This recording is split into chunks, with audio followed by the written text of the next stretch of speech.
오늘 주실 하나님 말씀은 갈라디아서 2장 20절 믿음으로 십자가를 바라보자 한 절이기 때문에 우리가 같이 한번 읽어보겠습니다. 시작. 내가 그리스도와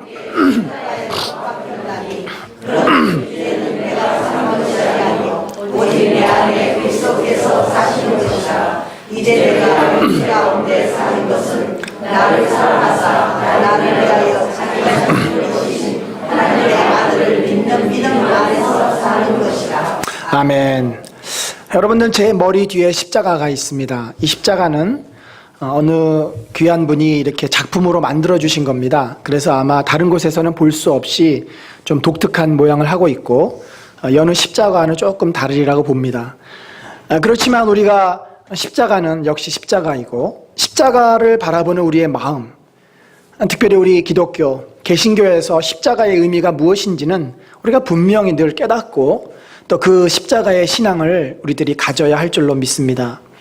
사실 십자가라고 하는 것은 우리의 역사를 지내면서 다양한 의미로 해석이 되었습니다. 예수님이 계셨고 초대교회 공동체에서는 십자가가 어떤 의미였습니까? 그것은 수치와 저주와 형벌의 의미였습니다. 그래서 초대교회 성도들은 이 십자가를 드러내놓고 내세우지 못했습니다. 그래서 그들은 익두스라 그래가지고 우리 그 물고기 모양의 스티커들을 차에 붙이고 다니는 분들이 가끔씩 계시는데, 익두스라고 하는 것은 예수 그리스도가 나의 주시다라고 하는 그 타이틀을 이 물고기 모양에다가 이제 새겨 넣어서 만든 표현이죠.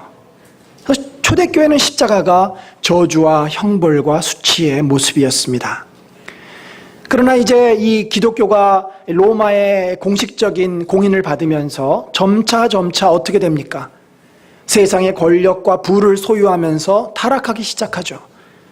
이 타락의 극에 달했던 중세에는 십자가가 무엇을 상징하냐면 권력을 상징해요. 힘을 상징합니다. 그래서 중세에 십자가 전쟁이 일어나죠. 군인들이 십자가를 앞세우고 정복 전쟁을 나섭니다. 명분은 복음을 위해서지만 실제는 정복을 위해서입니다. 근대화가 진행이 되고 이제 이성이 신앙보다 종교보다 더 앞서는 이런 현대시대가 되어서 십자가는 무엇을 의미합니까? 이제는 어느 누구도 십자가를 귀하게 보지 않습니다. 십자가는 그저 개인의 기호품의 한낱 액세서리에 불과합니다. 때로는 어떤 사람들이 마음의 불안함을 달래기 위해서 차에 걸어놓는 부적과도 같은, 그냥 이쁘게 목걸이로 목에 걸고 다니는 이러한 개인의 기호에 불과하게 되었습니다. 여러분들, 사실 우리 신앙의 기초와 핵심은 이 십자가인데, 십자가가 없으면 우리 기독교는 존재할 수도 없고, 십자가가 없으면 우리 기독교는 생명을 잃어버릴 수밖에 없는데, 과연 십자가는 나에게 어떤 의미로 다가오고 있습니까? 오늘 우리가 읽었던 이 갈라디아서 2장 20절은 바울의 고백이자 우리 모두의 고백이요, 우리가 이 믿음 안에서 살아야 한다는 매우 중요한 명제를 담고 있습니다. 우리의 신앙은 사실 내가 죄인이라고 하는 명백한 사실에서 출발을 합니다. 여러분, 우리가 죄인이라는 사실을 받아들이지 않으면 기독교는 더 이상 생명도 진리도 아닙니다. 많은 이단들이 우리의 죄성에 대해서 그저 스쳐 지나갑니다. 무시합니다. 많은 종교가 인간이 죄인이라는 사실을 인정하려 들지 않습니다. 그렇게 되면 타 종교처럼 우리의 유익을 위한 한낱 도구에 불과하지 않습니다. 여러분, 사실 저와 여러분이 죄인이라고 하는 사실을 받아들이는 것은 결코 쉬운 일은 아닙니다. 나가서 전도를 해보면 이 점을 분명하게 깨닫게 됩니다. 사람들에게 당신은 죄인이기 때문에 형벌을 받아야 하고 당신은 멸망과 저주를 받아야 합니다. 그런 이야기를 들으면 그 어느 누구도 동의하지 않습니다. 기뻐하지 않습니다. 아니, 내가 무슨 살인도 저지르지 않았고 사기도 치지 않았는데 왜 나보러 죄인이라고 하느냐. 도무지 기분 나빠서 내가 그 교리를 받아들일 수 없다. 여러분, 분명 그렇습니다. 우리가 살인을 했다거나 큰 사기를 치지 않았음에도 불구하고 성경은 우리 인생이 죄인이라고 분명히 말하고 있습니다.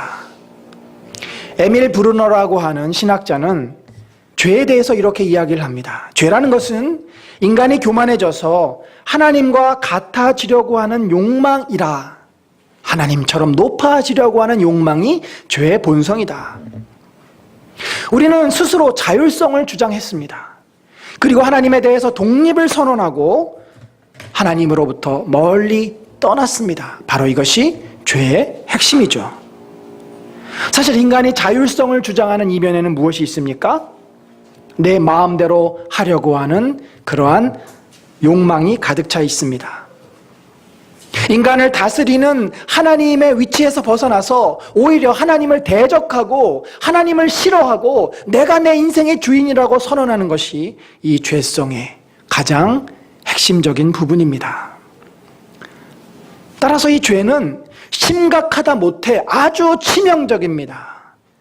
행위나 윤리의 차원에서 죄가 아닙니다. 이것은 하나님의 존재를 부인하고 하나님의 존재를 거부하는 극악한 죄인 거죠. 여러분, 만약에 저와 여러분을 낳아주신 부모를 우리가 부인하고 거부하고 무시하고 그 존재 자체를 다 말살해 버린다면 그것은 어떤 죄입니까?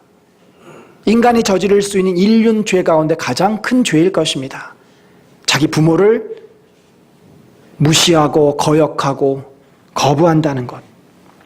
심지어 우리를 창조하신 창조주 하나님을 우리가 거부하고 거절하고 대적한다면 그것은 죄 중에 죄요. 근본적인 죄요. 가장 극악한 죄입니다. 하나님은 따라서 하나님을 떠나서 독립을 선언하고 하나님을 대적한 인간들을 향하여서 그 죄에 대한 값을 요구하십니다. 태초에 하나님께서 아담과 언약을 맺으셨어요. 네가 이 동산에서 모든 것을 다 다스리고 누리도록 내가 허락하지만 네가 나를 창조주여 너의 하나님임을 인정하는 표로 저 동산 중앙에 있는 선악과는 건드려서는 안 된다. 저 동산 중앙에 있는 선악과를 건드리고 따먹는 경우에는 너가 나를 창조주로 인정하지 않고 독립을 선언하는 죄, 나를 거역하는 죄를 짓는 것이다. 그 죄에 대한 삭은 바로 죽음이다. 죄의 삭은 사망입니다. 여러분, 그래서 성경에 보면요, 구약에 보면은 간간히 심판의 사건이 나와요. 제일 먼저 나타난 심판이 무엇입니까? 노아의 홍수죠. 죄가 너무나 관영해서 꽉 차서 하나님께서 더 이상 그 죄를 보실 수 없었습니다. 홍수를 통해서 인간을 쓸어버리셨어요. 또 그 다음에 나온 이 심판의 모습이 무엇입니까? 소돔과 고모라의 심판입니다. 얼마나 죄가 가득했는지, 그 성에는 부르짖음과 울부짖음만 가득했던 하나님은 더 이상 그 성의 죄를 간과하시지 않았습니다. 여호수아가 이스라엘 백성을 데리고 가나안 땅을 정복해 들어갑니다. 만약에 신앙이 없는 객관적인 역사의 입장에서 보면 큰 민족이 작은 부족을 말살하는 정복 전쟁에 불과하죠. 그러나 그 이면에는 하나님의 놀라운 섭리가 있었습니다. 가나안 땅에 있는 수많은 도시국가 안에는 온갖 악이 가득 찼습니다. 처음에 아브라함에게 약속하셨던 것처럼 이 땅에 죄가 관영했을 때 내가 너의 후손을 이곳으로 인도해 드릴 것이다. 수많은 가나안의 도시국가들이 있었습니다. 그 가운데 아모리 족속, 5왕, 이들이 얼마나 극악했는지, 그 성 안에는 자신의 자식을 우상에게 바치는 인신제사가 횡행하였고, 가진 자와 못 가진 자의 그 갈등 속에서 피비린내 나는 죽음과 살인과 고통만이 가득했던 역사를 지금도 우리들이 읽어볼 수 있습니다. 인권이라고는 전혀 없는 그곳, 사람의 무고한 피가 땅에 날마다 흘렸던 그 땅에 하나님께서 심판과 멸망을 이제 이스라엘 백성을 통해서 허락하신 것입니다. 그래서 오늘 성경에 보면은 이러한 기록이 되어 있어요. 우리 한번 여호수아서 10장 26절로 27절 한번 같이 읽어봅니다. 시작. 그 후에 여호수아가 그 왕들을 쳐 죽여 5 나무에 매달고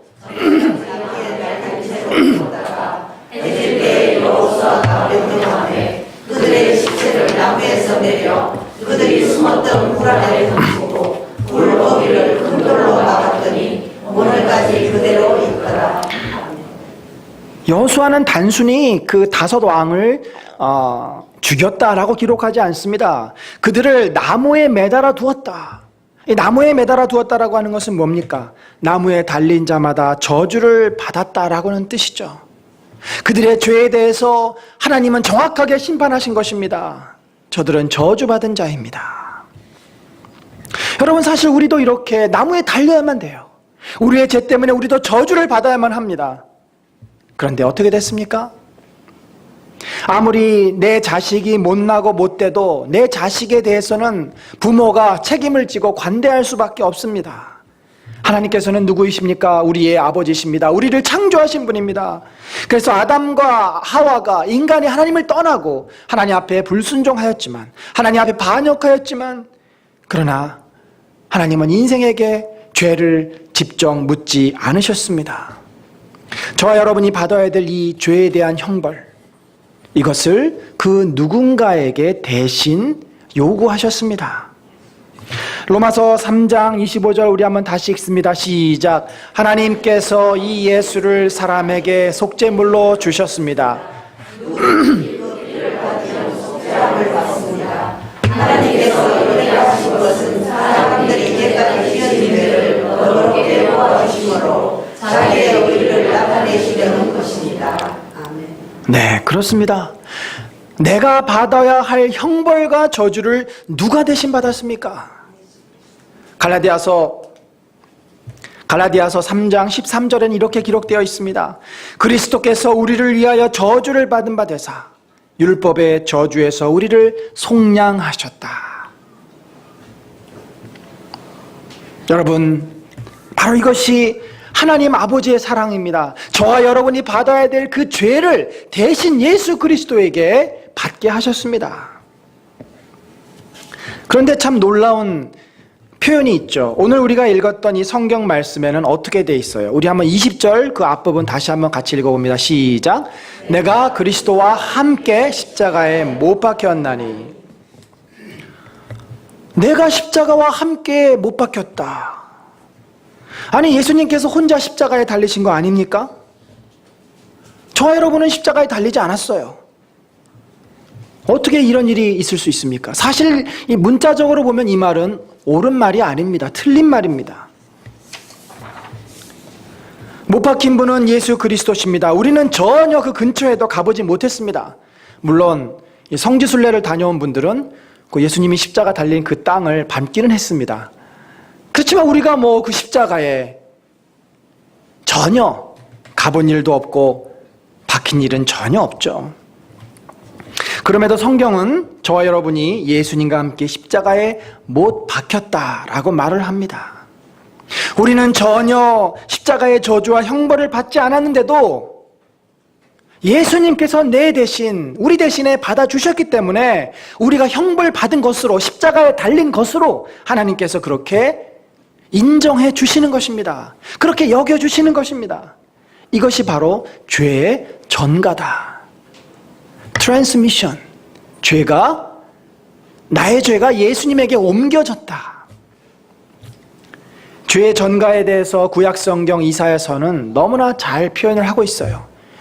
이 이사야서가 기록된 것은 역사적으로 BC 700년대입니다. 이미 그때 하나님은 그 아들 예수 그리스도를 보내시고 그분에게 저와 여러분의 모든 인류의 죄를 다 짊어지시게 할 작정을 하셨습니다. 우리 한번 읽어봅니다. 시작.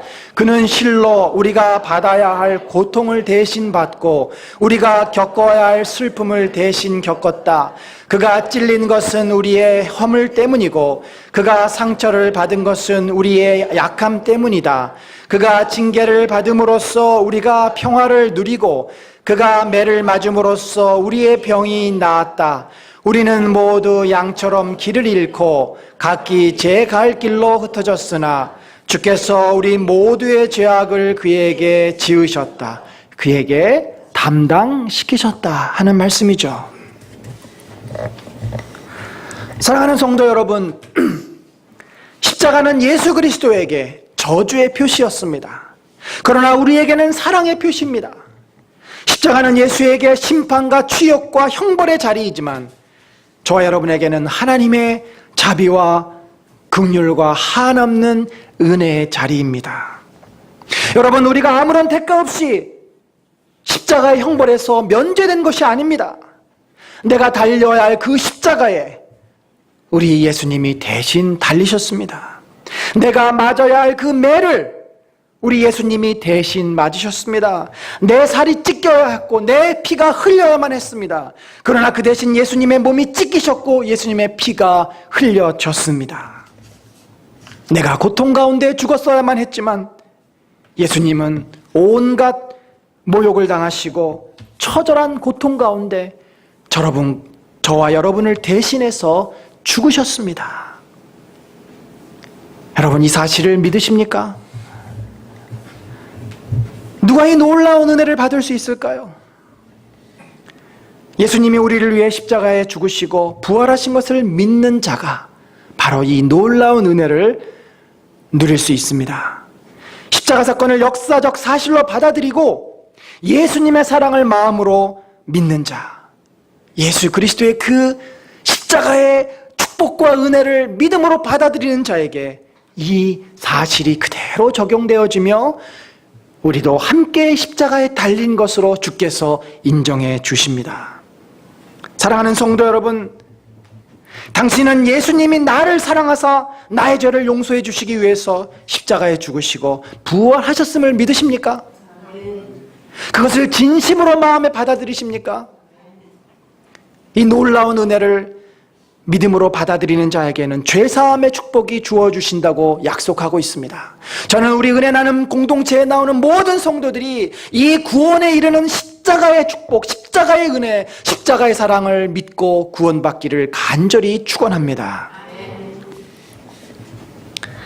우리가 예수 그리스도의 십자가 사건을 그냥 하나의 객관적인 역사적 사실뿐만 아니라 나에게 적용되고 내 인생에 찾아온 중요하고 소중한 사건으로 인격적으로 신뢰하고 믿는 그런 자에게는 엄청난 변화들, 엄청난 축복들이 주어집니다.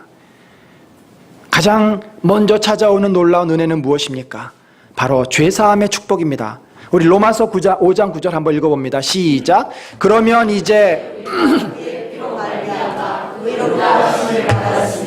더욱으로 말미암아 진노하심에서 구원을 받을 것이니. 네, 이제 우리는 더 이상 죄인이 아닙니다. 비록 내가 불완전하지만 우리의 원죄는 다 용서함 받았습니다. 하나님은 더 이상 우리에게 죄를 묻지 않으십니다. 일사부재리의 원칙이죠. 우리가 하나님으로부터 멀리 떠났고 거역했던 그 근본적인 죄는 다 용서함을 받은 거예요. 물론 우리가 연약해서 날마다 죄를 짓는 이 자범죄가 있어요. 그것은 날마다 또 회개하며 주 앞에 돌아와야 합니다만 근본적인 죽음에 이르는 심판받아야 될 그 죄는 용서함을 받은 것입니다. 더 이상 이 죄 때문에 우리가 괴로워할 필요는 없습니다. 바로 이것이 은혜죠. 단번에 용서함을 받았다는 거 얼마나 큰 축복입니까? 뿐만 아니라 우리가 십자가로 이 둘을 한 몸으로 하나님과 화목하게 하려 하심이라. 이제는 예수님의 피로 우리가 하나님과 화목되게 되었습니다. 더 이상 하나님과 원수가 아니에요. 하나님께 가까이 나아가 하나님을 아버지라 고백합니다. 또한 우리에게 찾아온 가장 크고도 놀라운 축복, 그것은 내 불완전하고 망가진 인생이 예수 그리스도의 은혜로 새롭게 변화되어지고 온전해질 수 있는 길이 열렸다는 거죠. 여러분, 새로운 물건을 살 때, 여러분이 갖고 싶은 물건을 살 때 요즘 중고나라에서 그 중고품들이 많이 거래가 됩니다만 하나도 손때가 묻지 않은 브랜뉴 새로운 제품을 사길 원하십니까? 아니면 남들이 쓰다가 그냥 적당하게 돌아갈 수 있도록 만들어 놓으신 중고 제품을 쓰기를 원하십니까? 여러분, 우리는 그 구원을 받았고 건짐을 받았지만 이미 우리의 그 삶은 중고 제품이에요. 심각하게 파손되고 망가진 제품입니다. 우리 스스로는 우리를 고칠 수가 없어요. 내 성격을 내가 고칠 수 있습니까? 아무도 못 말려. 조포맨이라는 사람도 있잖아요. 조물주가 포기한 사람. 아무도 못 말려요. 내가 나를 어떻게 고칩니까? 못 고쳐요. 우리 부모도 내 마누라의 그 지독한 잔소리도 나를 못 고칩니다. 이것이 인생이에요. 이미 심각하게 망가져 있기 때문에 그대로 우리가 끝까지 가면 우리는 망가진 것이 더 망가지고 더 망가져서 정말 흉측한 그런 결말을 낼 수밖에 없는 것이 인생입니다. 그런데 놀랍게도 우리 주님께서 우리를 구원하셨고 내 안에 들어오셔서 이제는 나를 고치신다고 약속하십니다. 나를 변화시켜 주신다고 약속하십니다. 나는 할 수 없지만 우리 주님은 나를 온전한 하나님의 형상으로, 정말 새로운 제품으로 우리를 변화시켜 주신다고 약속하십니다. 그것이 바로 이 20절이에요. 우리 20절을 다시 한번 읽습니다. 시작. 내가 그리스도와 함께 십자가에 못 박혔나니 그런즉 이제는 내가 사는 것이 아니요 오직 내 안에 그리스도께서 사시는 것이라. 이제 내가 육체 가운데 사는 것은 나를 사랑하사 나를 위하여 자기 자신을 버리신 하나님의 아들을 믿는 믿음 안에서 사는 것이라. 아멘. 여러분, 그렇습니다. 우리는 새로운 피조물입니다. 우리의 옛 자아는 이제 죽어 없어졌어요. 저 여러분은 예수님 안에서 새로운 피조물이에요. 그래서 우리가 서로를 그런 눈으로 바라봐야 합니다. 서로 존귀한 자로, 예수님의 아름다운 형상으로 서로를 바라보아야 합니다. 이제 우리는 내 인생의 주인이 내가 아닙니다. 그 전에 나를 주장하고 내 멋대로 내가 하고 싶은 대로 살았던 나는 죽었어요. 옛 자아는 죽어버렸습니다. 내가 하고 싶은 대로 나를 냅두면 어떻게 됩니까?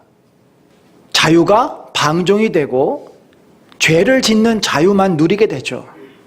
그러나 주님이 우리 안에 들어오셨고 그 자유를, 방종을 진리를 향해서 살아가는 자유로 바꿔주실 것입니다. 새로운 피조물이에요. 새 인생의 주인을 우리가 맞아들인 거죠.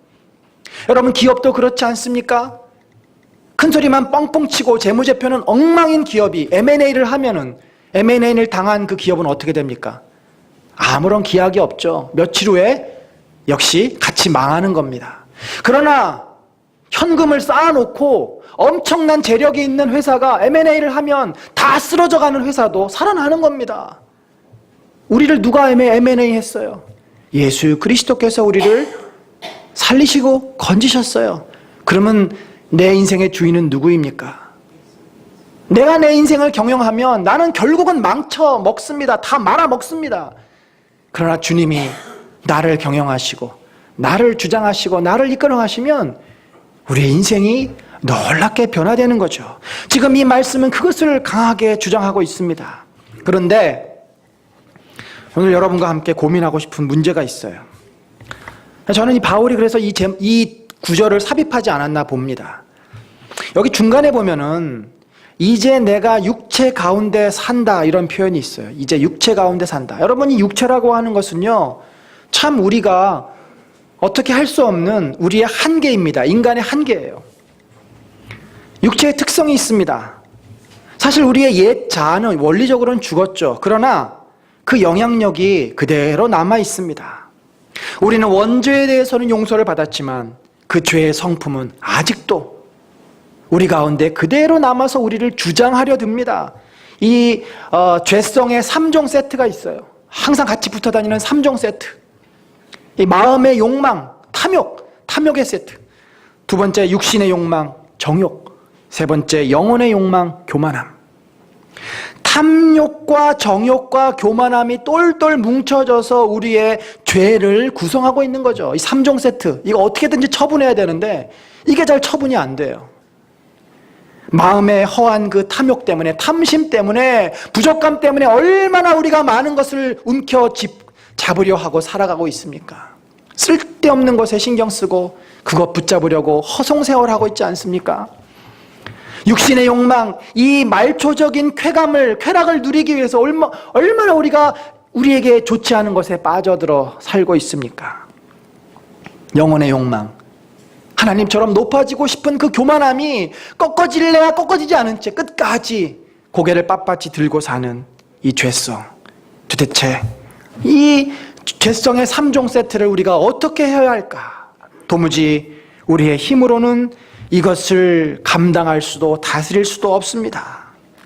분명히 내가 죄인인 것을 인정하고 회개했음에도 불구하고, 그래서 예수 그리스도를 영접했음에도 불구하고 여전히 내 안에 이 죄성은 살아있습니다. 뭔가 부족해서 또 세상 사람들 쫓아다니는데 같이 가서 또 움켜잡으려고 노력하고 있고,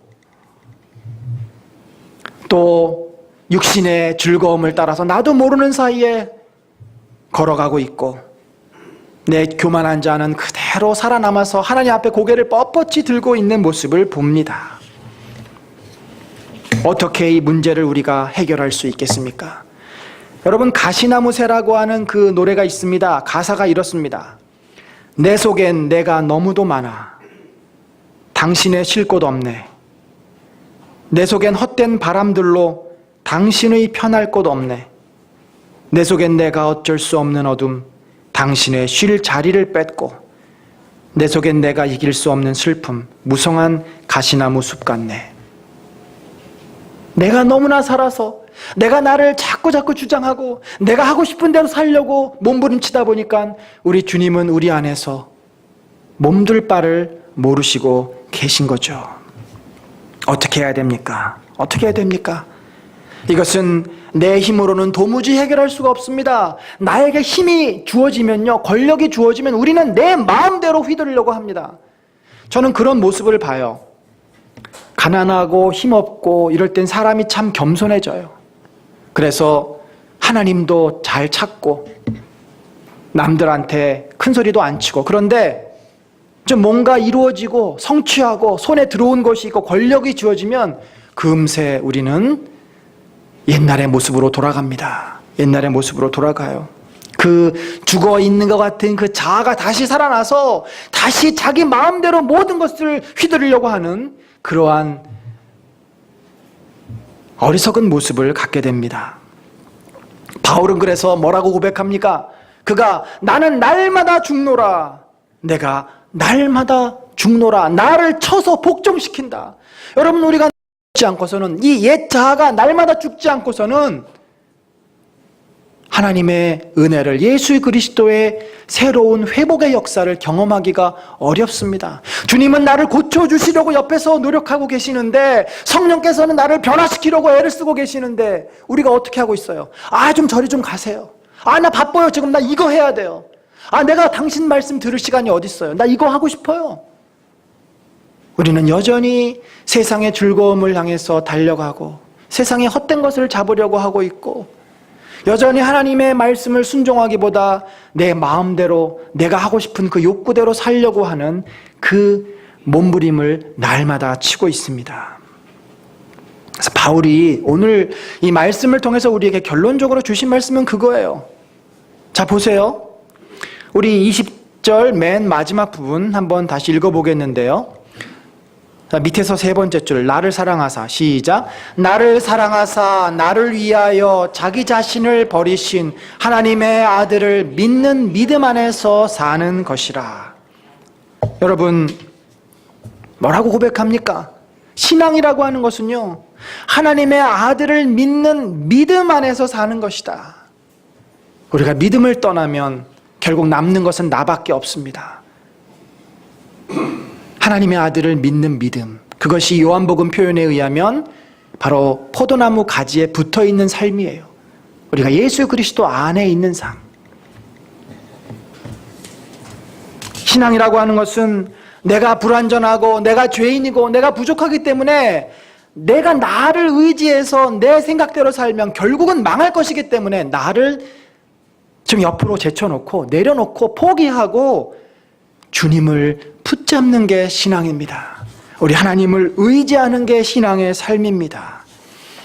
예수님은 여기서 뭐라고 말씀합니까? 우리를 위해서 자기 목숨을 버리셨다고 말씀합니다. 우리를 예수님보다 더 사랑하시는 분이 어디 있어요? 여러분의 아내가, 여러분의 남편이 여러분을 위해서 목숨을 그 눈앞에서 버릴 수 있습니까? 생각은 그렇겠지만 실제가 되면 우리는 다 도망갈 것입니다. 인간은 죄인이고 연약합니다. 여러분, 우리가 진심으로 예수님을 믿는다는 거 쉬운 것 같아도 사실 결코 쉽지 않습니다. 왜 쉽지 않은 줄 아십니까? 내 안에 진심의 회개가 일어나지 않으면 예수님을 온전히 믿고 신뢰하는 것이 쉽지 않아요. 이미 여러분 가운데는 진심으로 회개하고 예수님을 믿고 따르는 분들이 있습니다. 그러나 혹시 여러분 가운데 내가 죄인이라는 사실을 진심으로 인정하고 회개하지 않았다고 한다면 한번 잘 생각해 보셔야 합니다. 나를 위해 십자가에서 죽으신 한 예수님의 은혜를 믿음으로 우리가 받아들인다면 진심으로 우리가 회개하고 돌이켜야 돼요. 회개란 무엇입니까? 유턴하는 겁니다. 돌이키는 거예요.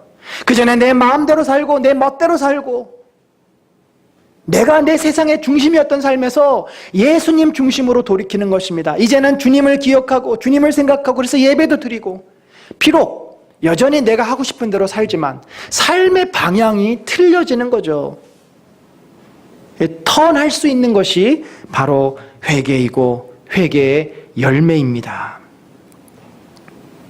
사랑하는 성도 여러분, 여전히 우리는 옛 성품 때문에 괴롭습니다. 이 죄성의 3종 세트가 우리를 여전히 괴롭힙니다. 그러나 우리가 이미 방향을 바꾸어서 회개하고 예수님을 믿고 예수님을 따르기로 작정하였다면 그 안에 변화가 일어납니다.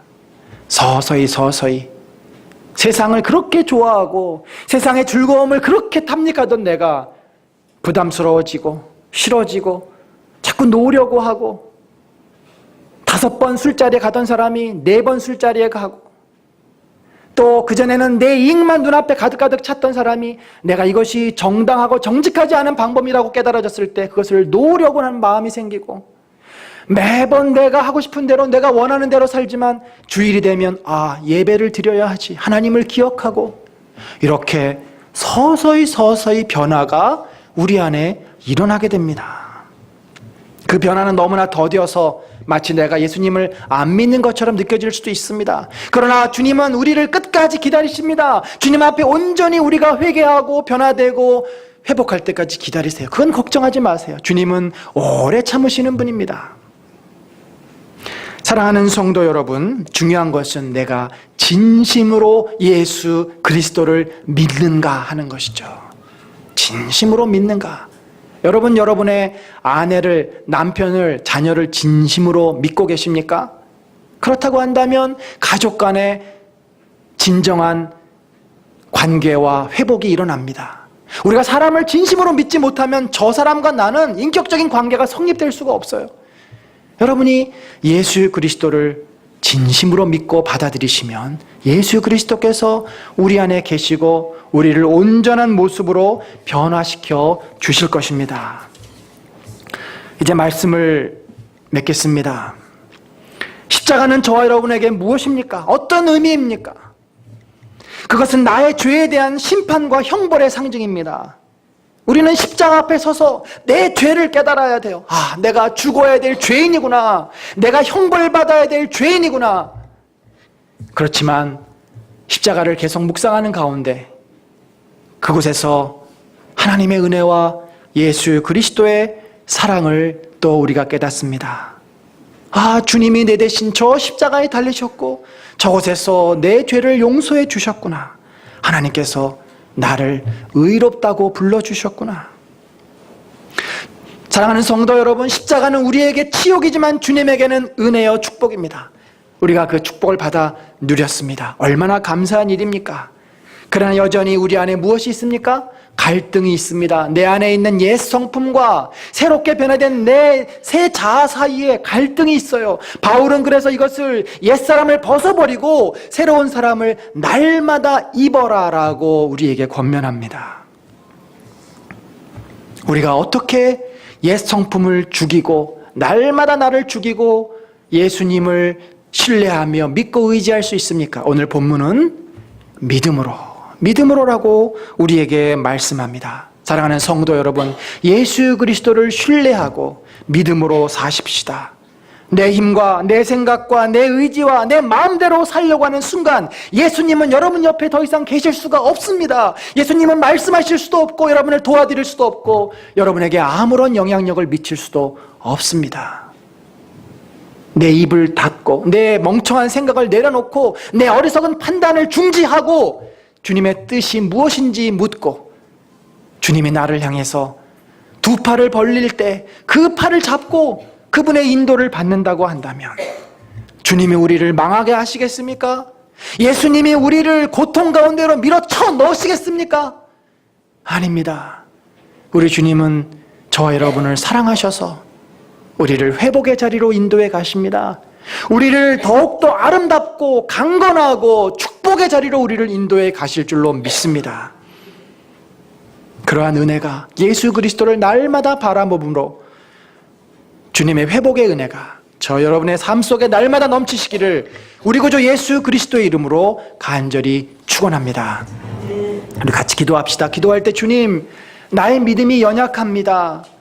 너무나 내 생각이 많고 세상적인 것에 대한 집착도 여전히 강하고 주님보다는 내 일이, 내 이익이 더 많이 생각나는 연약한 죄인임을 고백합니다. 주여, 내 마음속에 믿음을 더하여 주시옵소서.